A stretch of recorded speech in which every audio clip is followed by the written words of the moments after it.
అక్క ఏం చేస్తున్నావు? ఇంకా చర్చికి లేట్ అయితే వెళ్దాంలే, అంత తొందర ఏంటి? 9:30కి చాలా 9:20 అయింది. 10 నిమిషాలుంది, పాటల ఏడుపు వెళ్ళొచ్చు. అలా కాదు అక్క, టైంకి చర్చికి వెళ్ళాలి కదా అక్క.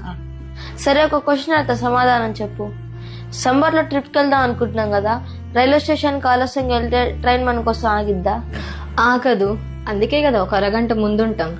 సరే, ఇప్పుడు ఎగ్జామ్ జరుగుతున్నాయి కదా, ఎగ్జామ్ హాల్లోకి అరగంట లేటుకు పోతే అలౌ చేస్తారా? చెయ్యరు. అయితే ఏంటి? ఈ లోక సంబంధమైన ఎన్నో వాటికి భయపడతాం, బాధ్యతగా వ్యవహరిస్తాం. కానీ దేవుడు అంటే ఎందుకు అక్క మనకంత చులకన?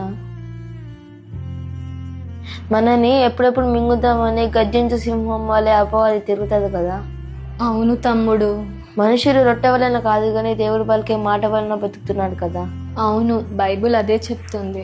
మరి అపవాది నుండి దేవుడు మనల్ని కాపాడంలో ఒక క్షణం ఆలస్యం చేస్తే ఏమవుతాం?